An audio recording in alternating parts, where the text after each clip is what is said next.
अलोन्त्यस्य पंचगोणी, पंच भी गोणी भी क्रीता, तेन क्रीतम अर्थ में प्रत्यय किया था हमने। और तदितार्थोत्तर पद समाहारे समास, इस सूत्र को कोई पूछ रहा था कि ये समझ में नहीं आता। तदितार्थ विषय में, तदितार्थ क्या होते हैं? तदितार्थ विषय में ऐसे कह रहे हैं समास होता है किसका? संख्या के साथ किसी दूसरे सुबंत का। तदितार्थ विषय में होता है संख्या का दूसरे सुबंत के साथ। तदितार्थ विषय क्या है? जैसे ये अर्थ दिए गए हैं तद्धित के बाद जो तेन क्रीतम आदि ये अर्थ, इन अर्थ में जो प्रत्यय आएंगे उसे तद्धितार्थ विषय में। हाँ, तदितार्थ विषय यही है। जैसे तेन क्रीतम है, तत्र भवा है, तत्र जाता है, तस्य विकारा, तस्येदम, तथा आगत, तदधीते तद्वेद, तस्यापत्यम, तस्येदम, बहुत सारे तदितार्थ हैं वहाँ पर चौथे पांचवें अध्याय में। तदितार्थ विषय में ये समास होता है किसका? संख्या का समर्थ सुबंत के साथ। जैसे पंच भी गौणी भी, यहाँ पर किस किस का समास हुआ है? पंचन और गौणी शब्द का समास हुआ है। पंचन संख्यावाची है, गौणी शब्द के साथ समास हो गया। तदितार्थ विषय क्या है? तदितार्थ विषय क्या है? किस विषय में समास करना चाह रहे हैं? पंचन का भिस के साथ तेन क्रीतम बोलना पड़ेगा, केवल क्रीत नहीं। तेन क्रीतम ये तदितार्थ है, केवल क्रीत तदितार्थ नहीं है। तृतीया समर्थ से क्रीत अर्थ में जो प्रत्यय कहा है ये तद्धितार्थ है। तस्यापत्यम, षष्ठी समर्थ अपत्य अर्थ में जो प्रत्यय कहा गया है ये तद्धितार्थ है। तो तद्धितार्थ विषय में संख्या का समास हो गया। उत्तर पद परे रहते भी समास होता है संख्या का, और समाहार गम्यमान होने पर भी संख्या का समास होता है। इस सूत्र के कुल कितने उदाहरण बनेंगे इस सूत्र के? 5 उदाहरण बनेंगे। 6 होने चाहिए थे वैसे नियम से, दिशाओं का समाहार नहीं होता इसलिए 5 बनेंगे हैं। जैसे पांच नापीति, ये एक उदाहरण है। पंचगव धना, ये दूसरा उदाहरण है। ये धन उत्तर पद है। आप पूछ रहे कि उत्तर पद के पर रहते पंच का और गो का समास हो रहा है, समासान टच हो रहा है। गो शब्द से टच करेंगे, टच का क्या बचेगा? टच का अ बचेगा है, टच का अ बचेगा। तो पंचन गो टच, टच का अ बच गया है, गव एचो ये आया हुआ। ठीक है। पंचगव धना, इसका नाम द्विगु है और इसका नाम बहुव्रीहि है। ठीक है, पूरे का नाम तो बहुव्रीहि है और ये उत्तर पद है। इसके पर रहते पंच और गो का समास हो गया, पंच गौ बन गया। समास द्विगु गोर तद्धित लुकी, गोर तद्धित लुकी से तद्धित लुक ना हुआ हो। गो शब्दांत तत्पुरुष से टच होता है, ये अर्थ है। समझ गए? गो शब्दांत तत्पुरुष से टच होता है। द्विगु संज्ञा के एक तो स्वर प्रयोजन है, एक समासांत प्रत्यय प्रयोजन है, और एक द्विगु सूत्र से स्त्रीलिंग में गीप हो जाता है, वो भी प्रयोजन है। मतलब द्विगु संज्ञा के क्या क्या प्रयोजन हो सकते हैं उनको आपको मन में रखना पड़ेगा। जैसे एक सूत्र है द्विगु, चौथे अध्याय के पहले पाद में, उसका अर्थ है द्विगु से स्त्रीलिंग में वर्तमान द्विगु से गीप हो जाता है। वो जो प्रत्यय आता है वो स्त्रीलिंग में आता है या स्त्रीलिंग में द्विगु होना चाहिए? मैंने ये पूछा कि स्त्रीलिंग में द्विगु प्रातिपदिक वर्तमान होना चाहिए या द्विगु से उत्तर स्त्रीलिंग में गीप आता है? इनमें अंतर नहीं है कुछ? क्या वाचक द्योतक का फर्क पड़ रहा है ना, कि प्रत्यय स्त्रीलिंग का वाचक है या प्रातिपदिक में स्त्रीलिंग अर्थ है। और प्रातिपदिक यदि स्त्रीलिंग में नहीं है तो प्रत्यय ही उस स्त्रीलिंग का वाचक होगा। प्रत्यय ही स्त्री को कह रहा है, तो प्रत्यय स्त्री को नहीं कहता है। प्रातिपदिक ही स्त्री अर्थ को कहता है, पुमान अर्थ को कहता है, नपुंस, सारे लिंग जो है ना वो प्रातिपदिक के अंदर ही होते हैं। लिंग माने चिन्ह, 3 चिन्ह होते हैं, पुन, स्त्री, नपुंसक, ये 3 चिन्ह होते हैं। किसी भी चीज़ को बताने के लिए जो प्रातिपदिक शब्द होता है उसके अर्थ को प्रातिपदिकार्थ कहते हैं ना। प्रातिपदिकार्थ जो होते हैं कितने होते हैं? 5। एक तो जाति अर्थ, एक व्यक्ति अर्थ, एक चिन्ह जिसको लिंग कहते हैं, और चौथा कारक और 5वां वचन। प्रातिपदिक के अंदर ये 5 चीज़ें रहती हैं। तो जब ये 5 चीज़ें हैं तो जो ये विभक्ति आती है ना प्रातिपदिक से, और जो लिंग आता है प्रातिपदिक से, ये सब द्योतक हो जाएंगे। और प्रातिपदिक यदि 3 अर्थों को ही कह रहा है, किस किस को? जाति, व्यक्ति, लिंग को कह रहा है, तो कारक और वचन जो हैं ये सब विभक्ति के द्वारा वाच्य होंगे।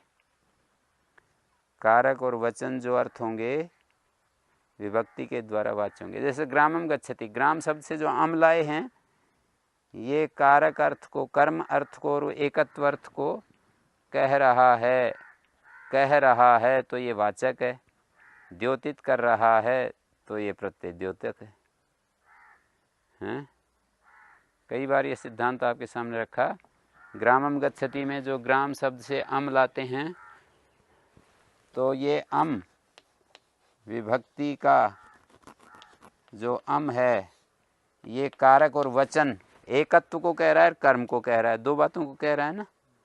तो कह रहा है तो इसका मतलब है इस प्रत्यय का वाच्य क्या है? इस प्रत्यय का वाच्य क्या है?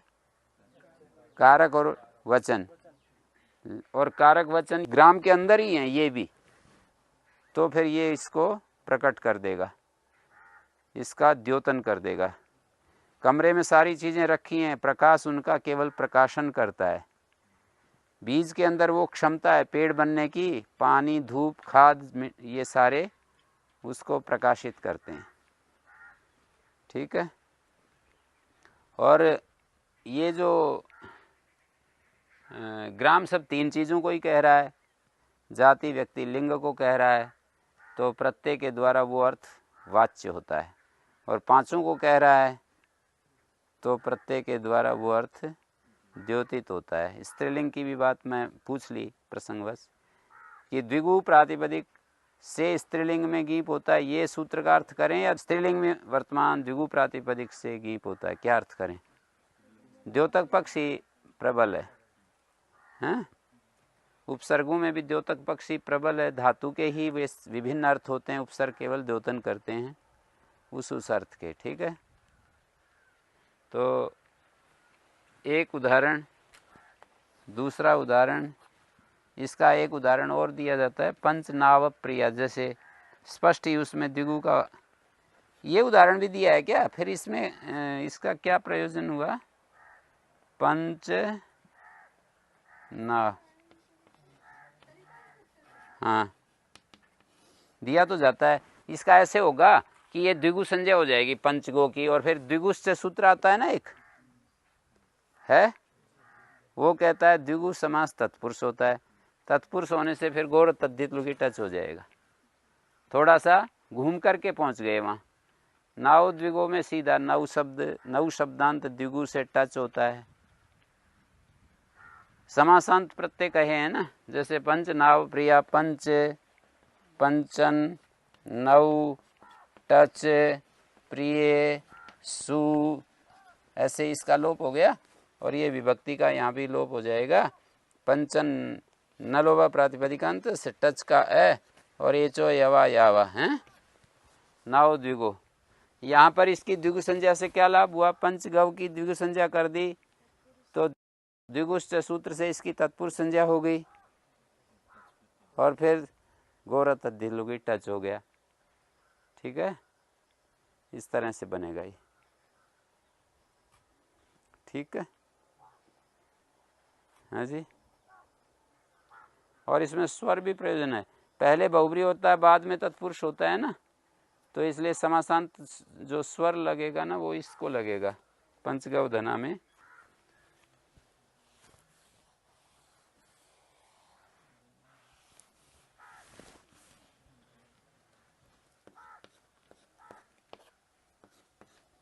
उदात्त उदात्त स्वरिता, ये वाला स्वर है ना।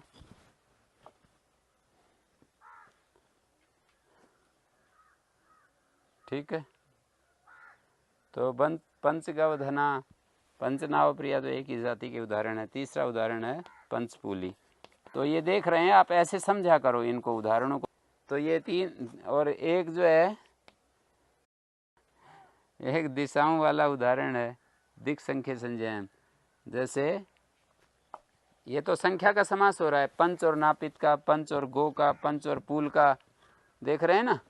और फिर दिशा का समास होता है। जैसे उदाहरण है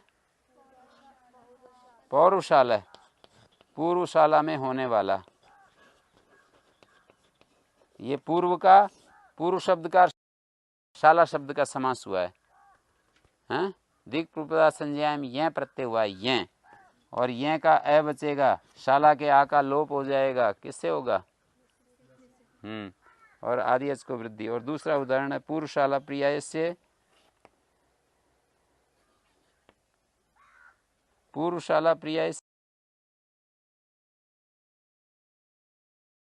और तीसरा उदाहरण बनेगा नहीं क्योंकि दिशाओं का समाहार होता नहीं।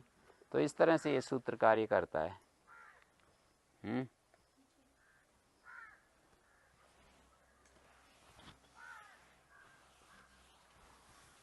और ये पंचगोणी हो गया। देव पंथा से अलो अंत्य से गिच्च। ये जो गिच्च सूत्र है ये स्तोश्चुनाश्चु। क्या अर्थ है स्तोश्चुनाश्चु का?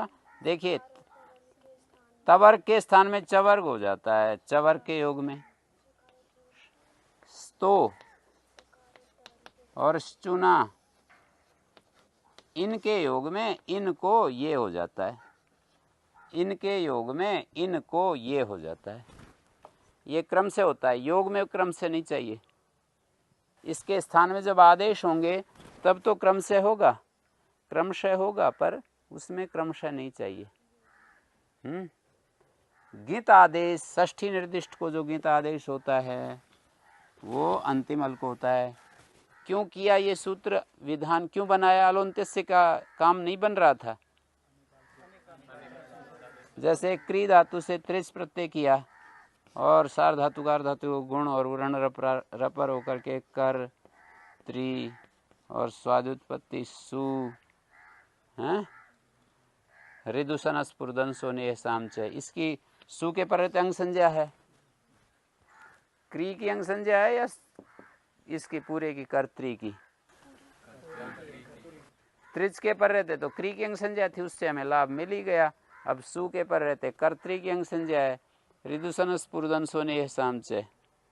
सातवें अध्याय के पहले पाद का सूत्र है, वो कहता है रिकारांत अंग को, अंग बोला है, रिकारांत अंग को, ये रिकारांत अंग है, रिकारांत अंग को अनंग होता है कहाँ पर?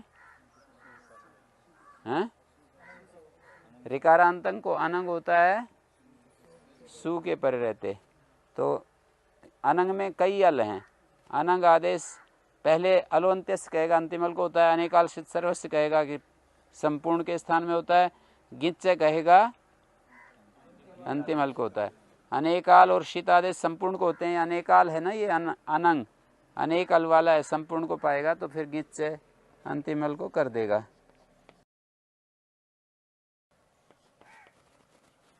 ऐसा हो गया है। अंतिम अल री है ना, इसको ये कर्तन बन गया, सु आया, सु के परे रहते दीर्घ किससे करेंगे? अब त्रिच, त्रिच है ना ये, तो त्रिजंत अंग की उपधा को दीर्घ होता है। वैसे यहाँ सर्वनाम स्थाने असंबुद्ध भी लग सकता है, पर वो एक विशेष सूत्र है, मतलब सब जगह, दूसरी जगह भी वही लगता है, तो सामान्य रूप से उसी को लगा देंगे सब जगह हैं। त्रिच है ना, वैसे ये अपवाद नहीं कहा जाएगा सर्वनाम स्थाने चा संबुद्धों का, इसको अपवाद नहीं कहेंगे। अपवाद तो तब होता है जब भिन्न विषय हो ना, वही काम वो करता है, वही ये करता है, पर इसका संबुद्धि विन सर्वनाम स्थान, वो भी संबुद्धि विन सर्वनाम स्थान में ही करता है, पर वो नकारांत को करता है और ये त्रिच को भी कर देगा। तो जैसे कर्तान, यहाँ तो नकारांत मिल रहा है ना हमको, पर यहाँ पर नकारांत नहीं मिलेगा। जैसे कर्तरी आगे औ, और ऋतोगी सर्वनाम स्थानयोग सूत्र है 7वें अध्याय के 3रे पाद में, गी और सर्वनाम स्थान पर रहते ऋकारांत अंग को गुण होता है, तो ये गुण करेंगे तो कर्तर बन गया, री को गुण अर होता है। क्या अर्थ है ऋतोगी सर्वनाम स्थान है? सप्तमी का द्विवचन है, गी के परे रहते सर्वनाम स्थान के पर रहते ऋकारांत अंग को गुण होता है, अदेंग गुणा स्थानांतरतमा कर्तर हो गया। तो यहाँ पर सर्वनाम स्थाने चा संबुद्धो प्राप्त नहीं है, देख रहे हो, नकारांत अंग नहीं है, ठीक है, इसलिए बनाया है वो। तो कर्ता कर्तारऊ कर्तारा ऐसे बन जाते हैं रूप। बहुवचन में भी इसी तरह से ऋतों के सर्वनाम स्थान गुण होकर के कर्ता कर्तारऊ कर्तारा ऐसे बनता है, ठीक है। आगे ये गीच सूत्र का और उदाहरण है, माता पितरौ, माता च पिता च, माता च पिता च, ये द्वंद्व समास करेंगे ना, तो मातृसु पितृसु, सुपो धातु प्रातिपदिक, सुपो धातु प्रातिपदिक, इनका दोनों का 4 थे द्वंद्व हुआ है। तो ऋतो विद्या संबद्ध देवा तो विभक्ति का आलोक करता है, पुत्रे अन्य तरस्याम विभक्ति का आलोक करता है, षष्ठ्याक्रो से विभक्ति का आलोक करता है। हाँ जी, मैं वही कह रहा हूँ, मैं इनको ये बता रहा हूँ कि वे जो ऊपर वाले सूत्र हैं ना, वो अलुक प्रकरण के अंतर्गत आते हैं। तो अलुक उत्तर पदे का जो अलुक प्रकरण है वो 23 तक है, अलुक उत्तर पदे का जो अलुक प्रकरण है वो 23 तक है। तो वो अलुक उत्तर पदे का जो ये अलुक प्रकरण है किसका अपवाद है? हाँ, सुपो धातु प्रातिपदिक को लुक करता था ना, उसका अलुक करता है। आनंग ऋतो दिंदे, ऋकारांतों के द्वंद्व समास में पूर्व पद को आनंग हो जाता है, आनंग करेंगे तो कहाँ पर बिठाएं? अलोन्त्यस्य कहेगा अंतिमल को, अनेकाल से सर्वस कहेगा संपूर्ण को, गिच से कहेगा अंतिमल को, तो मातान ये हुआ। और इसका गै और ये नय में आकार जो है अनुनासिक है, मातान। और पितृ औ आएगा ना द्विवचन में, यहाँ पर री को क्या कार्य हुआ? तो मातान पितरऊ, यहाँ पितृ को अर गुण हो जाएगा, गुण।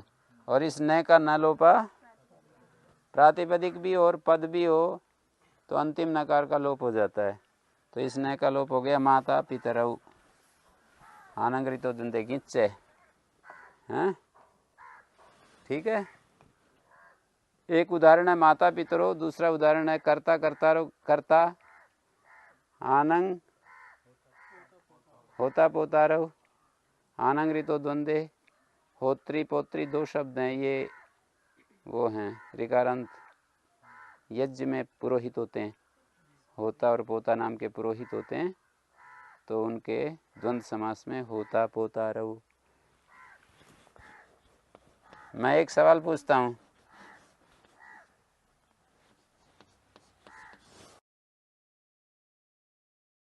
होता पोतारो, यहाँ पर पोतारो बन रहा है और यहाँ पितरो बन रहा है, पितारो नहीं बन रहा है यहाँ, कैसे?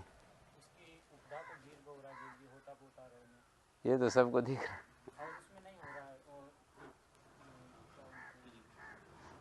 ये चीज़ तो सबको दिख रही है, पर मैं पूछना ये चाह रहा हूँ कि यहाँ तो क्यों दीर्घ हो रहा है और यहाँ क्यों दीर्घ नहीं हो रहा है? वहाँ पे होत्री पोत्री पढ़ा हुआ है ना, अब बीच में हाँ, और इसमें माता पिता के लिए कोई सूत्र नहीं, त्रि रहा, त्रि पितृ पितृ में त्रि रहा, ये त्रि सुनाई दे रहा, प्रत्यांत नहीं है ना गुरुजी, इसका स्त्री नहीं है ना। त्रिच भी नहीं है, त्रिन भी नहीं है, त्रिच और त्रिन दोनों नहीं है। ये पोतर शब्द बन जाएगा गुण होकर के ऋतों की सर्वनाम स्थान में। ठीक है। अपत्रिन त्रिच स्वश्री नप्त्री नेष्ट्री छत्री होत्री पोत्री। पोत्री आया ना, उपदा को दीर्घ हो जाता है। उसमें जो गिना रखे हैं उनको दीर्घ हो जाता है। अप शब्द को आप बनता है ना। त्रिन को, त्रिनंत को, त्रिजंत को, स्वस्त्री नप्त्री नेष्ट्री छत्री होत्री पोत्री प्रशास्त्री, इनको दीर्घ हो जाता है उपदा को। ये जो सूत्र में अप त्रिन त्रिच स्वस्त्री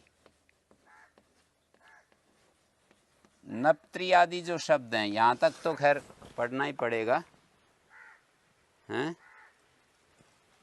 अब त्रिन त्रिच स्वस्त्री, ये तो 4 शब्द पढ़ने ही पड़ेंगे। इसके बाद नप्त्री नेष्ट्री छत्री होत्री पोत्री प्रशास्त्री, ये जो शब्द हैं कितने बच गए? स्वस्त्री के बाद जितने शब्द बच गए वो बताओ। ये जो 7 शब्द हैं ये क्यों पढ़े? ये प्रश्न उठा दिया प्रश्नकर्ता ने, ये प्रश्न उठा दिया कि इनको क्यों पढ़ दिया। ये सारे शब्द तो त्रिजंत हैं, त्रिच प्रत्यय से बनते हैं या त्रिन से भी बन सकते हैं।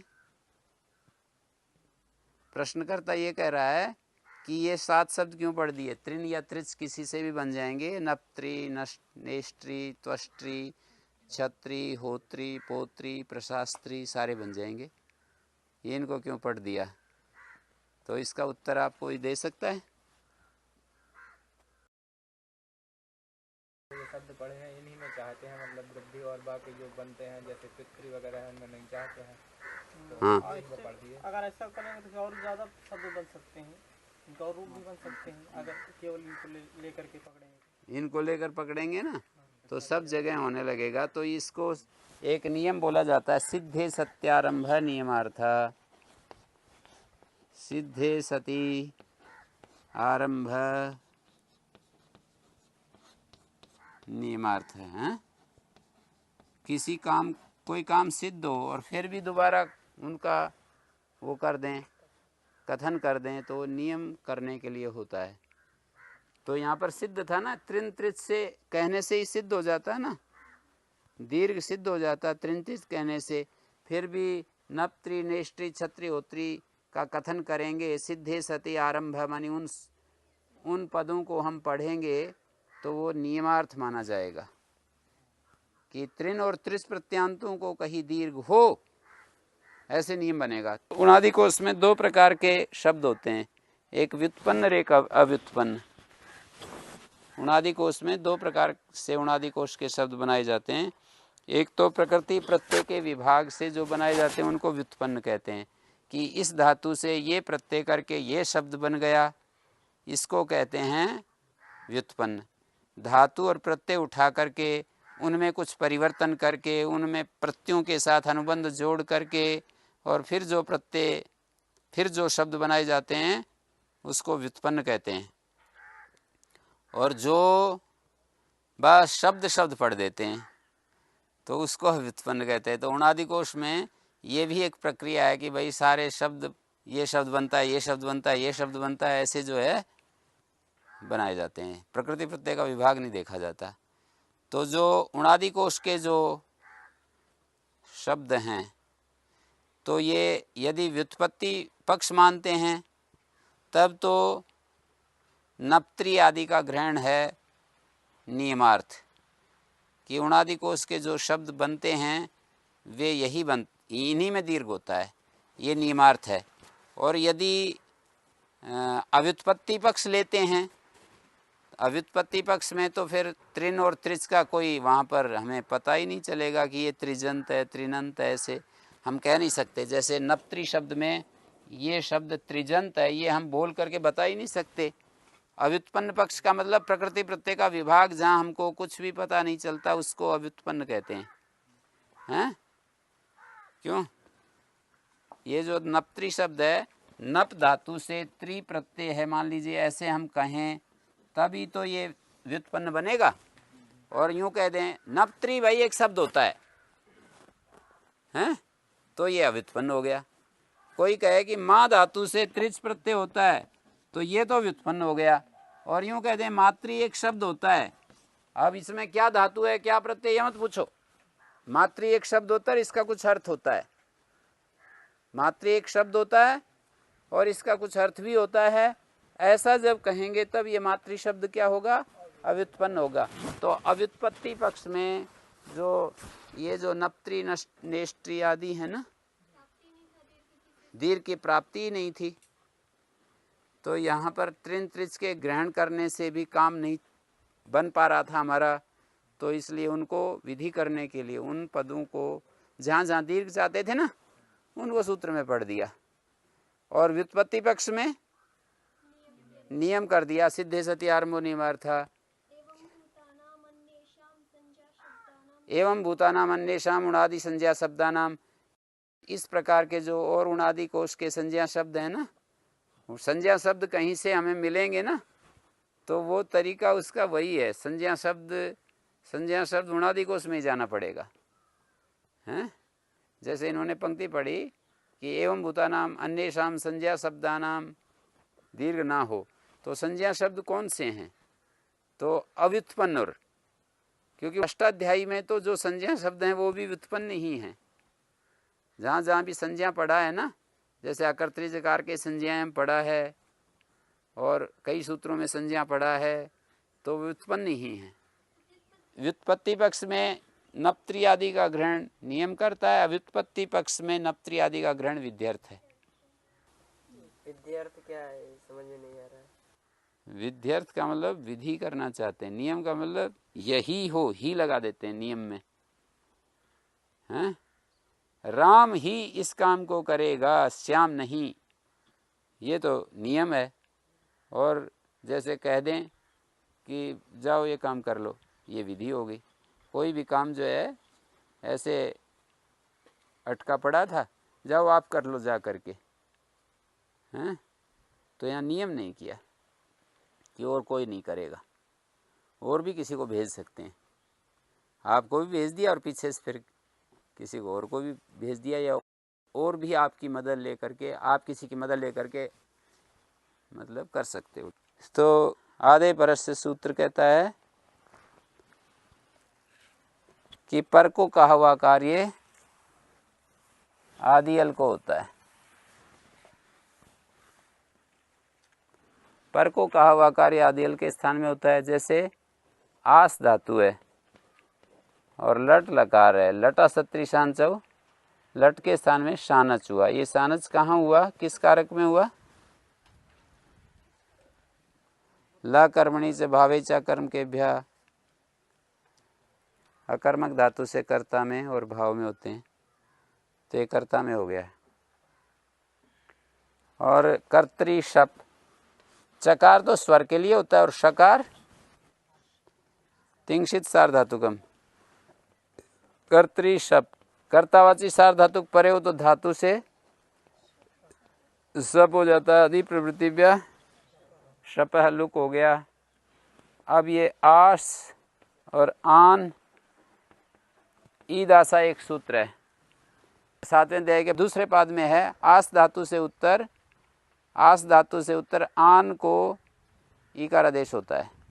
ऊपर से आने, मुख से आने की अनुवृत्तियां है, निकाल करके देखो। और ये आशय पंचमी है, और जहाँ पंचमी होती है तस्मादिति उत्तरस्य, वहाँ उत्तरस्य उपस्थित हो गया, ठीक है। आशय उत्तरस्य ऐसा बन गया ना, और फिर आने आ रहा है, तो आने अर्थवशात विभक्ति विपरिणाम हो जाता है। यहाँ जो आने था उसको ये उत्तरस्य जो है षष्ठी में ही बदल देगा, क्योंकि तभी संबंध बैठेगा ना, नहीं तो संबंध नहीं बैठेगा विशेषण विशेष्य का, हैं? ये तो विशेषण है और ऊपर से जो आ रहा है ये विशेष्य है, तो इस विशेषण ने उस आने को भी आनस्य में बदल दिया। आशय उत्तरस्य आनस्य ईकारादेशो भवति, हैं? अब ये ई कहाँ पर बैठे, जैसे आज से उत्तर आन को ईकार होता है। अब ये ई को कहाँ बिठाएं? अलो अंत्य से तो कहता है अंतिम अल को बैठे। भाई षष्ठी निर्दिष्ट कार्य, जो षष्ठी को निर्देश करके कार्य होते हैं अंतिम अल को होते हैं। और ये कह रहा है आधे परस्य कि पर को कहा हुआ कार्य, जैसे पर को ही तो कहा है, उत्तर से और पर से तो एक ही चीज है। पर को कहा हुआ कार्य आदि अल के स्थान में होता है, तो आदि अल क्या है यहाँ? आ। तो ये हो गया। फिर ये कृदतिंग, कृदंत है ये शब्द, कृतद्धित समासास्त्र सु आएगा। कृतद्धित समासास्त्र प्रातिपदिक संज्ञा, स्वाद्युत्पत्ति होकर के सु आ जाएगा और लोप हो जाएगा। सु का ससद सो रू और मतलब अनुबंध लोप होकर के रह बचेगा, रह को विसर्ग हो जाएगा, अवसान में विसर्ग हो जाएगा, आसीना। और द्विर्गता अपो यस्मिन, दो तरफ आप है यस्मिन, बहुब्री समास है। द्वि अप रिक पूरब्दु पथा मानक से, रिक पू अप धू पथिन, इनसे अप्रत्यय हो जाता है। उस सूत्र का पदच्छेद क्या है? रिक पू रब धू पथाम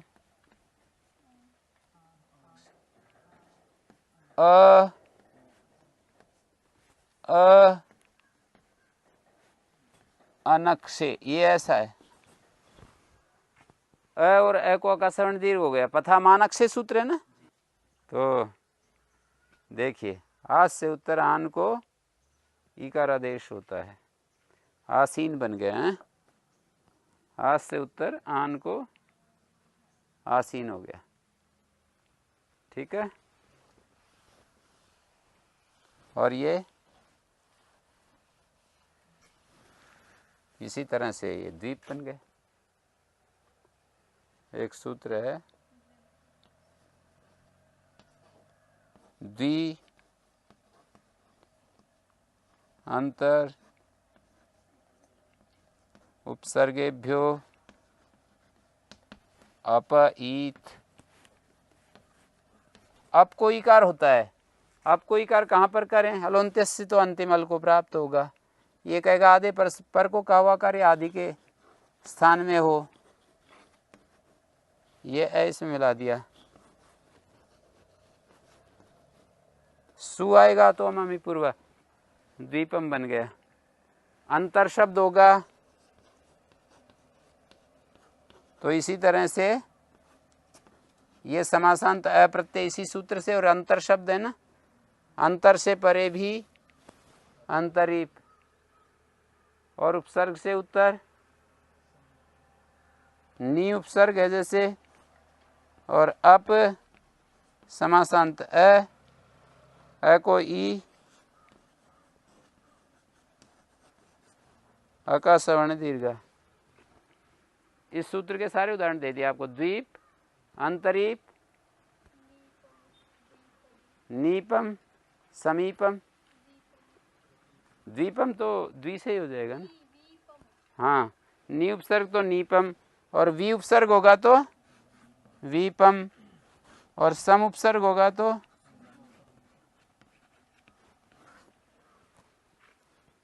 ठीक है।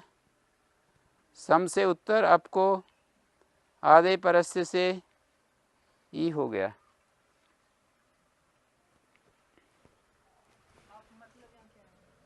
जल को कहते हैं आप है, सन्नो देवी रभिष्ट आप है, जल को कहते हैं। सम शब्द है, आप अप शब्द होता है। आप प्रथमा के बहुवचन में आप है बनता है, क्यों आप बताओ? अप शब्द का प्रथमा के बहुवचन में आप है क्यों बनता है?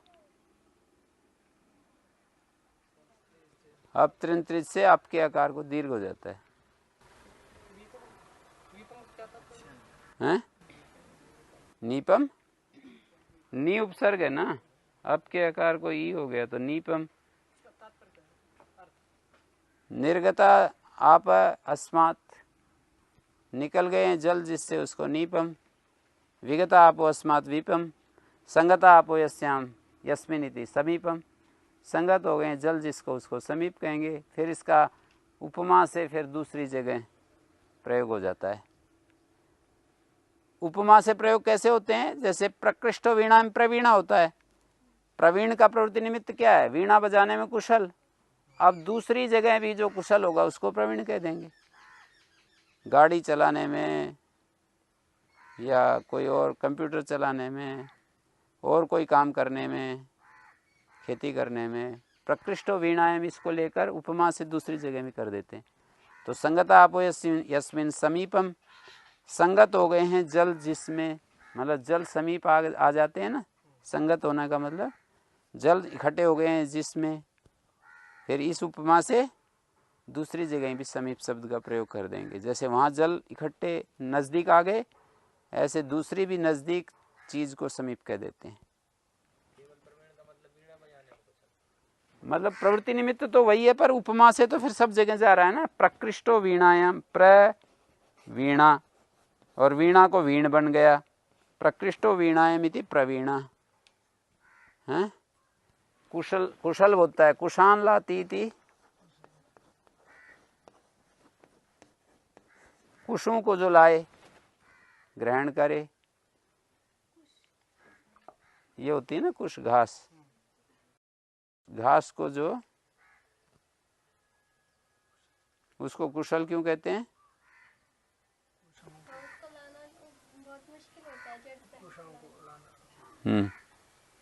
बहुत मुश्किल काम है। आपने देखा ही हो तो अनुभव करके, उखड़ती नहीं ना। उस काम को करने में जो पारंगत है, तो उसकी तरह दूसरी जगह जो पारंगत है उसको कुशल कह देते हैं। व्यवहार कुशल।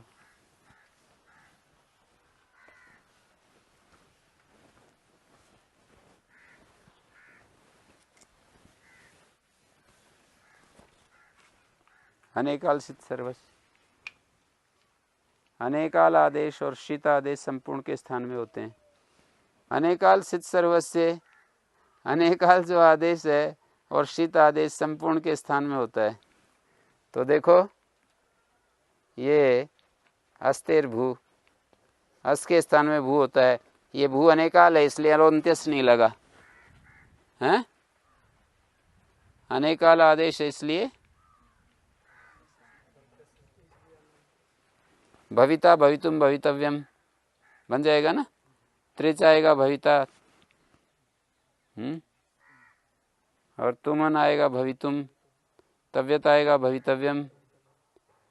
और शीत का उदाहरण है, जैसे जस असोसी, पयस शब्द है, पयस है और जस आया, जस के स्थान में शी हो गया, तो ये जो है शीत होने से संपूर्ण के स्थान में होगा हैं।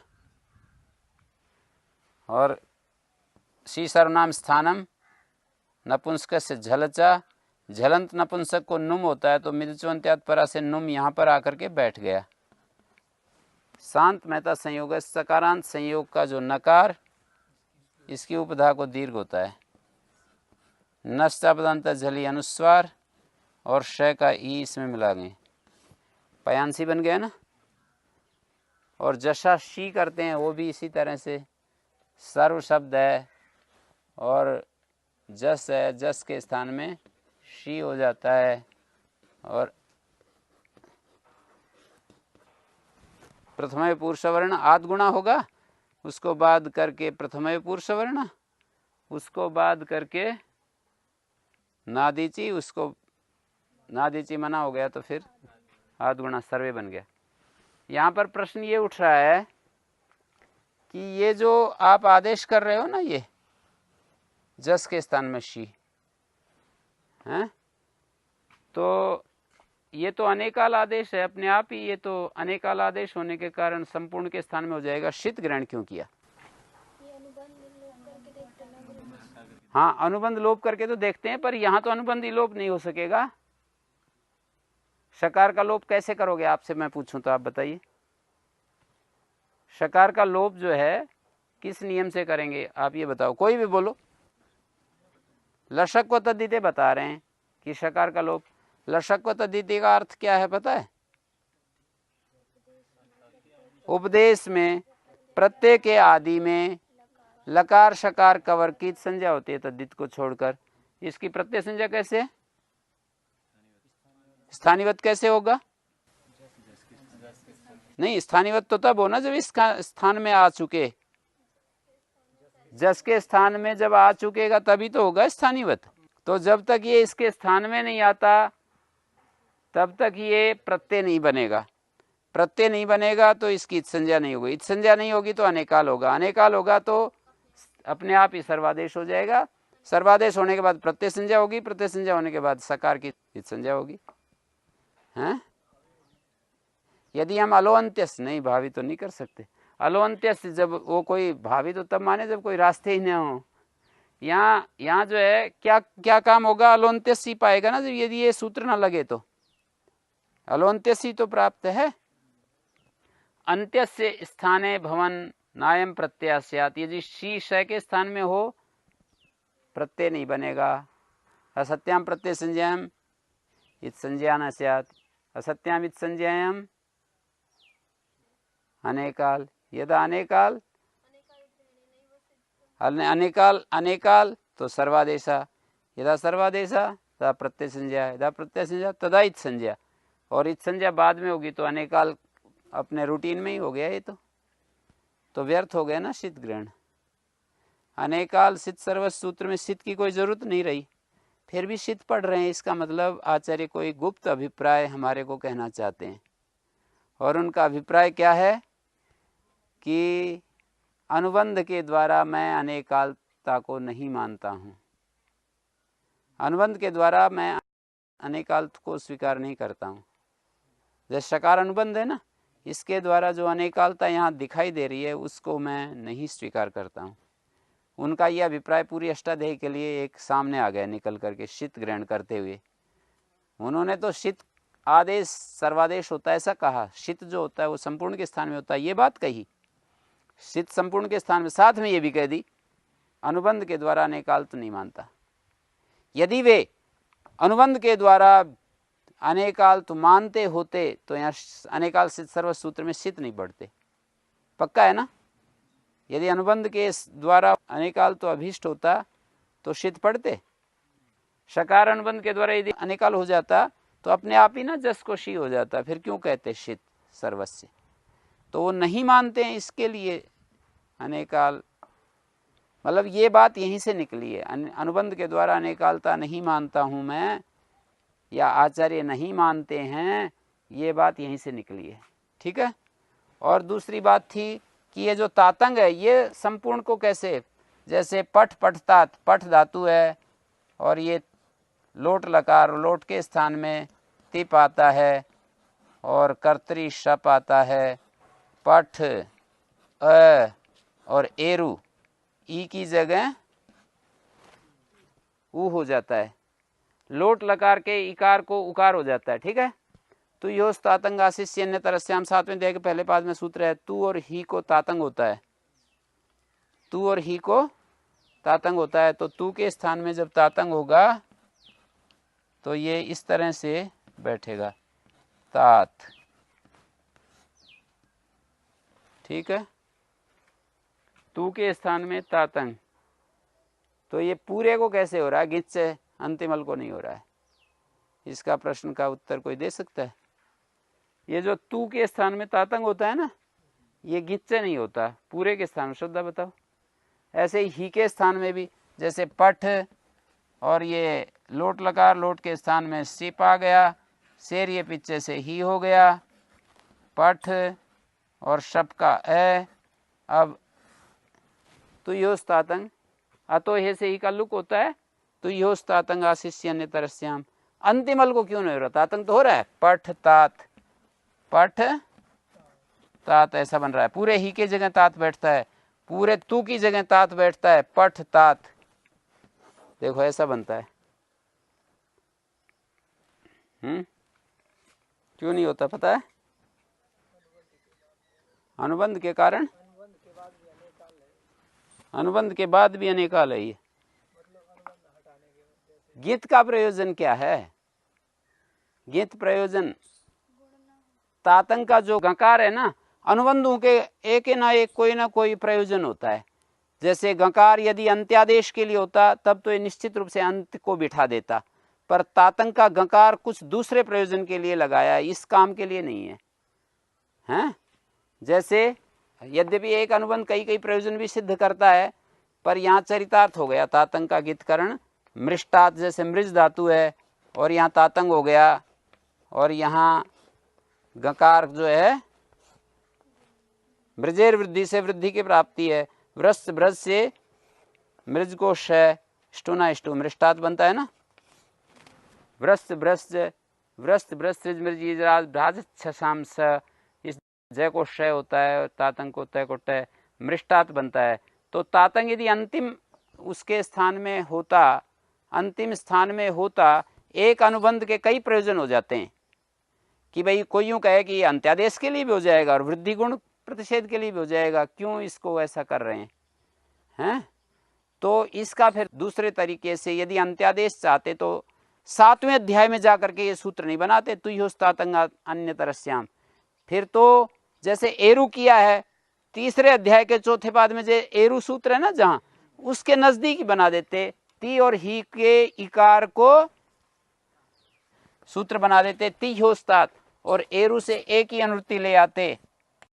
ए का मतलब ई के स्थान में, हरि का जैसे हरे बनता है, तो ती तथा ही के ई के स्थान में तात होता है, ती के ई के स्थान में तात होता है, हैं? ऐसा बन जाता ना। यदि अंतिम को चाहते तो इस रास्ते से उनको अपना काम बन जाता ना।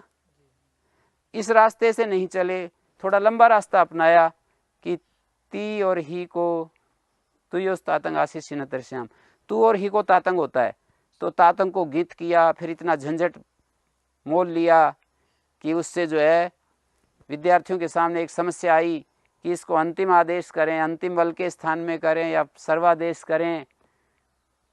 तो ये रास्ता क्यों अपनाया? फिर तो वहीं से सीधा, जैसे हम रास्ता कहीं जाते हैं और हमें यदि सुविधा है कि आप इधर से भी जा सकते हो, यहाँ ये हमेशा गेट खुला रहे, इधर से आना, तो फिर हम इधर से ही जाते ना, उधर से घूमकर नहीं आते हैं।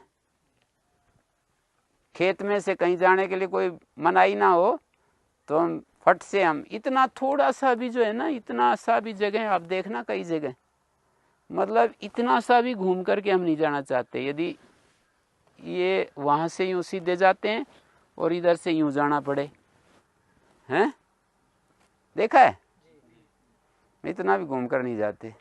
जैसे आप लोग वहाँ से घूमकर नहीं आते, सीधा इधर से कुटियों में से पीछे से इधर से निकल जाते हो। तो ये शॉर्ट रास्ता अपनाते, क्या कहते? ती होस्तात, ती और ही के इकार को तात होता है। ऐसा न अपना करके जो तुह्योस्तातंग सूत्र बनाया, इससे आचार्य ये कहना चाहते हैं, मैं जो तातंग को गीत कर रहा हूँ वो गुण वृद्धि का प्रतिषेध करने के लिए कर रहा हूँ, मैं अंत्यादेश के लिए कर ही नहीं रहा इसको। तुह्योस्तातंग आसस्य अन्यतरस्याम में तातंग को जो मैं गय इत संजय कर रहा हूँ वो गुण वृद्धि प्रतिषेध के लिए कर रहा हूँ, अंत्यादेश के लिए कर ही नहीं रहा हूँ मैं इसको, ऐसा उन्होंने कह दिया। बताओ अब इसको समझाओ, क्या कहा मैंने? मृष्टात में वृद्धि का निषेध हो जाए, और गुण निषेध कहाँ पर जी? जुहुतात। जैसे ये तातंग होने से गीत, यहाँ हु को गुण नहीं हो रहा है, कंगति से मना हो रहा है ना, यहाँ भी कंगति से मना हो रहा है, तो तातंग का गीतकरण जुहुतात और मृष्टात में गुण वृद्धि निषेध करने के लिए है। और अगर उसके लिए अंतिम अल्प करने के लिए क्या होता तो फिर पीछे ही पढ़ देते उसको सूत्र। पीछे का तीसरे अध्याय के चौथे में एरु के पास पढ़ देते तो फिर छोटा सूत्र होता और हमारा काम भी चल जाता है ना। तो यहाँ ना पढ़ करके वहाँ पढ़ा है, तो उससे आचार्य ने अपना अभिप्राय ये जतलाया, अंतिम अल के लिए नहीं कर रहा उसको। हाँ, तातंग को मैं अंतिम अल के स्थान में आदेश करने के लिए नहीं कर रहा हूँ, मैं तो तातंग का गीत गुण वृद्धि प्रतिषेध के लिए कर रहा हूँ। ठीक है ना। तो इसमें गिच सूत्र लगा ही नहीं। हाँ, गिच से सूत्र लगेगा ही नहीं जब उसका है ही नहीं। वो तातंग का जो गीत है ना, वो गिच्चे सूत्र के लिए है ही नहीं।